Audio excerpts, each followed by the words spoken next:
The peace of glory. How to stop striving and start resting in purpose. Picture this. A king on the run. The desert winds cold against his face, the sound of distant footsteps reminding him he's still being hunted. Yet, in the darkness, David lies down and whispers, "In peace I will lie down and sleep. For you alone, Lord, make me dwell in safety." Psalm 4:8. That line has stopped me in my tracks more than once. Because it's not the prayer of a man who has everything together, it's the confession of someone who knows he doesn't. David wasn't safe in a palace. He wasn't surrounded by loyal allies or a quiet night. He was surrounded by uncertainty, yet utterly certain about one thing. God was in control. And that's where peace lives, not in the absence of chaos, but in the presence of trust. The tug of war for glory. We live in a world that loves to measure worth by visibility. In business, it's the size of your audience, your quarterly growth, or your brand's reach. In life, it's the number of likes, the promotions, or the approval you collect along the way. But beneath it all runs the same temptation King Saul once faced, the pull to make life about our glory. Saul grasped for the spotlight. David reflected on it. One lost his peace trying to keep the throne. The other found peace by surrendering it. Chasing your own glory is exhausting because it's a game you can never win. There's always another voice to impress, another bar to raise, another doubt whispering, "Is this enough?" But when you reframe your life around God's glory, when your purpose shifts from "look what I did" to "look who He is," something in your soul exhales. Because glory, when properly placed, brings peace. The illusion of control. If you've ever led a team, built a business, or carried a vision, you know how heavy control can feel. You tell yourself it's a responsibility. You call it leadership. But somewhere along the way, you start believing that everything depends on you. That's when sleepless nights start to pile up. Not because you're lazy or faithless, but because you've quietly taken on a role that isn't yours. The phrase, "You alone, Lord, make me dwell in safety," is David's rebellion against that illusion. He knew armies could protect his borders, but not his peace. He knew wisdom could shape strategy, but not guarantee outcome. Only God could sustain what David was called to build. Professionally, that changes everything.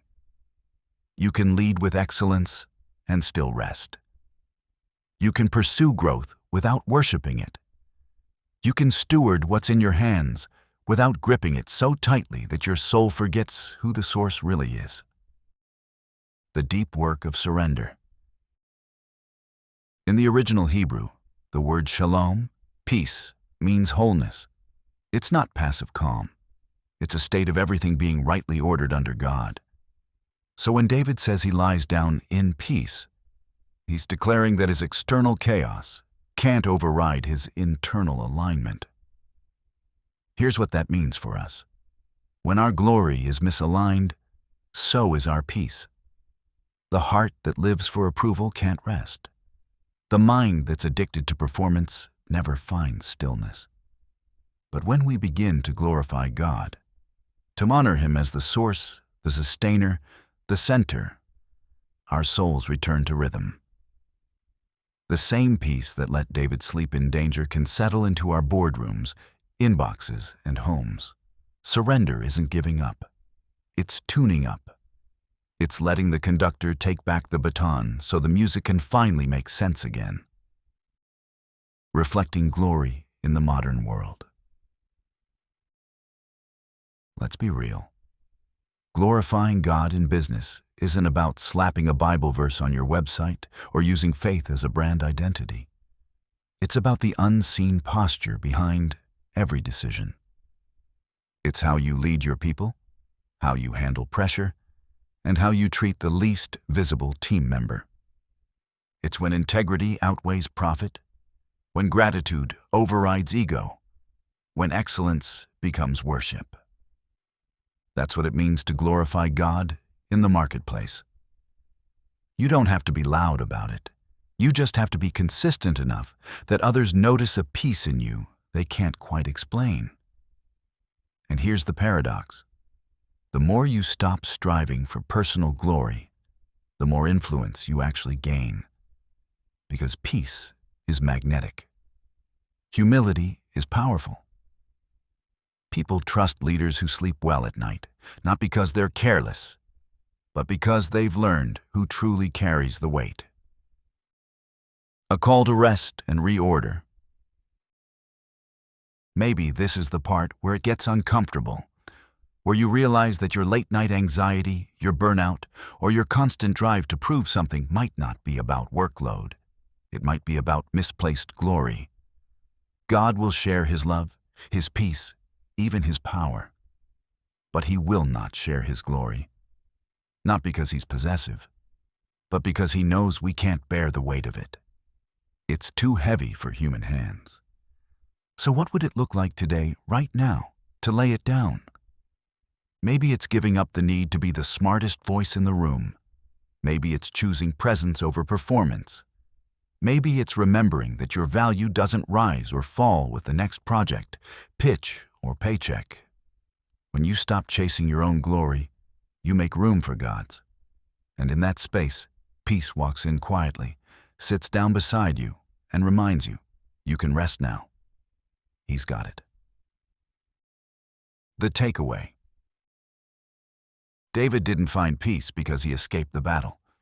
He found it because he redefined what victory looked like. And that's your invitation too.